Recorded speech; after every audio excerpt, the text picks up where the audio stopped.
Hi guys, it's Carissa. I am filming in my bedroom because Mike is playing Skyrim downstairs, and I figured you'd probably prefer not to hear all of the people getting gutted and the sword fights and stuff. So, today I had an appointment and it was not good. My scan may as well have just been a repeat of Monday. Nothing seems to have grown or improved. My left side still looks like nothing. Everything is 9s or smaller. And the right side, well, I didn't have the nurse that I had last time. And this particular nurse didn't change the brightness or contrast setting on the screen at all. And when I went in, it was really dark. So that typically isn't, they usually have to lighten it quite a bit to be able to see the definition on my right side. Well, she didn't change the setting, and I almost said something to her. I was just about to, which I don't know. It's just uncomfortable for me, but you know, you guys have been encouraging me, and I appreciate it to, you know, grow a pair and say something. Obviously, I'm paying for these treatments, and I need to say something if it'll make a difference. But it turns out she just didn't have the wand pushed in far enough. Excuse me. She pushed it in a little bit further, and she was able to see that basically the measurements she had taken, even when it was really dark, were accurate, and that I still really only have a 13 as the lead follicle on that side. And I only have 4 follicles, measurable follicles on the right side anyway. So, just realistically speaking, it doesn't look like I will be a candidate for the egg freeze study at this point, because it's very unlikely that the follicles on my left side are going to catch up, and at this point it'll be about hoping that the 3 stronger follicles on the right side do something, you know, which is fine. I know what it looks like when we get to this point, you know, and it doesn't usually look good. I was told for the 3rd time that I won't be starting my Cetratide, and that I'll have to go back on Friday, and then they'll revisit when I'll start that. I can't imagine that's a good sign that they normally would have started me on it 3 visits ago, and that I'm not starting it yet. They haven't increased my dose of Gonal. I'm still on 75 units of that, and I'm still finishing up my antibiotic. But I don't know. I had a really rough day emotionally yesterday, and I had a hard time explaining it to Mike. Sometimes I feel like on top of how difficult all of this is, there are these little things that don't feel little when you're going through them, but that nobody really talks about. First of all, I don't know how anyone with a full-time job goes through treatments like this, unless you work at night only, but even then I'm still not sure. And don't get me wrong, I very much have a full-time job. I work more than full-time hours, but I just happen to work at home, so I can kind of work around things. But that just means that I'm working late, or that I have to work at night, or that I have to move things around, and time that I could otherwise spend in other productive, positive ways, I have to spend catching up on work because of the things I go through to try and have a baby. And you know, it's things like when I had to start this antibiotic, they said, well, we called it in with your Femara, so you should have picked it up then. And I said, well, I didn't, and they would have given it to me if they had it for me. So they were like, well, we're only open till noon today. Call them and make sure they have it, and if they don't, call us back. I called the pharmacy before I even leave the parking lot, and they said, no, we don't have it. So then I call the fertility center, but they don't have a direct line. They just have call centers. So I call into a central call center, and they say, oh, no problem, we'll call it in for you. Well, I set an alarm for 20 minutes later so that I can check. I check with the pharmacy. They say they still haven't received it. I call back to the call center, talk to somebody else. I just spoke to someone. My prescription didn't go through. No problem, we'll call it in.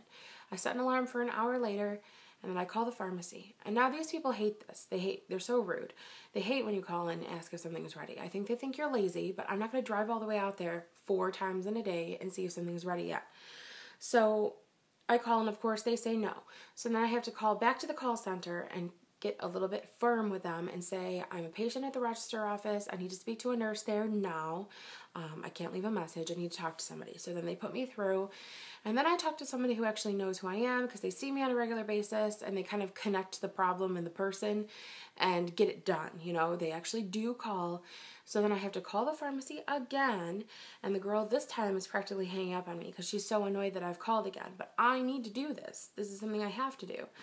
So then I have to go and pick it up. And that day it happened to be a Saturday and there was a snowstorm coming. So the parking lot was so full and there were so many people. I'm standing in line and people are cutting me in line over and over again. I don't know if I'm invisible. I'm a big girl. People were cutting me a lot. So it just, you know, that's one thing that I had to do that ended up being a big ordeal. I spent a good amount of my day dealing with it. And that's just how stuff goes. I mean, there's so many little aspects of all of this like that are so frustrating and that just add to all the stress, you know? So the people who like to be like, oh, you just need to relax, they have no idea all the other things beyond the fact that you might not be responding to your drugs or, you know, you have to go to your appointments or pay for your appointments or pay for the gas to get there and just all that stuff. So, you know, and then you don't want to say anything to anybody because you don't want them to be like, oh, and now she's bitching about this. But this is real life. This is what we're going through. This is, you know, all of this stuff adds up on top of the other things, and it just feels like too much sometimes. So, you know, I started to feel like I've said before, I don't like to come to you guys with too much to complain about because I understand that, you know, after a while, people don't really want to hear stuff like that, no matter how much they care. And I don't want to just be complaining all the time. But at the same time, it's like, well, then I'll have nothing to say at all. And I have wonderful people like Rosalie and Heather. You guys knew I had appointments, and you're like, hey, how'd your appointment go? Or we're waiting for your update. For some reason, that just means so much to me, and it surprises me. I mean, I know you guys are out there. I know you comment. I know, you know, I recognize your usernames. If you comment even more than once, I remember you, and it makes me feel so good to know that you're thinking of me. But at the same time, it's like, you know, wow, I owe these guys an update, and it's crap. There's like nothing good to say. So I'm going to go to my appointment on Friday and hope for the best. Hope something develops in some small way. But other than that, I'm trying to get realistic and focused and try to look at other things and kind of distract myself. I asked Mike to look into it and see if his work provides an adoption assistance in any kind of way, any kind of program for that. I know adoption assistance programs are very, very rare with a lot of companies, but I have worked at ones that have had them in the past. And look, even if they provide 50% adoption assistance, that still doesn't even help us because we have no savings. We've spent all our money on this, you know. A lot of people, even people who, you know, work at the fertility center, people are like, oh, you guys should take a vacation, you should get away. And I know how badly we need a vacation. I know how badly we need to take time and just get away, even for like 2 days, how nice that would be. But I just feel guilty spending the money when it could be going towards our future and towards our family. And so that's a really hard thing for me to consider. But I am looking into just seeing if there's any way that we can get any kind of help through Mike's work. And if that's the case, I don't know, plan for like 3 or 4 years from now to have the money or to have the savings to do something about it.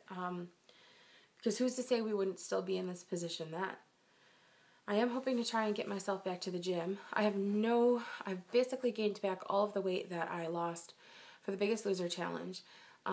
Having IVF coming up was a very big motivator for me, but, you know, between the medications and having to drink friggin' Gatorade, which is just so much sugar, for all of these injections I took for so long, and then the birth control, I had a lot of water weight that I put on with that, and, just being depressed, just sleeping a lot, and trying not to, like, if I've got a chance to not think about anything or not cry about anything, I'm just going to sleep. And I just sleep. And I know the cold and the dark weather, or the getting dark, whoa, I'm all right. Getting dark earlier and, all that stuff doesn't help, but I'm usually up relatively early. I'm going to try and get myself back to the gym because working out at home just doesn't happen. I always end up making priorities for other things, and with being as busy as I've been for work, once I'm done working, I've got housework I'm backed up on, and then I feel guilty if I do anything other than, try and maintain the house and not make it look like I'm just completely giving up on life. So I'm going to hopefully try and go back to the gym a couple of days a week at least, and, have that to look forward to as well. I'm just kind of in a rut right now, and I don't think it has anything to do with the cycle not going well. I just think that I'm tired, I'm emotionally drained, and I think that it can just kind of all add up at once sometimes. I haven't fully dealt with the whole issue that happened last cycle. I kind of just pushed all of my hopes into what we're doing now. So I'm grateful that it's a shorter cycle, or that it hopefully will be. But at this point, I don't really know, much more good that I can say about it. So that's it. I hope you guys know, how much I appreciate you. I know I say it every time, but I just really do. The fact that I almost didn't make a video today because I thought, screw it, nobody wants to hear about this. There's nothing to say. All I have is, bad news or complaints. And that you guys actually reach out to me and hope to hear from me. And it makes me feel a lot better. So I hope you guys are doing well, and hopefully I have some better news for you on Friday, and I will update then if that's the case. Thanks again. Bye, guys.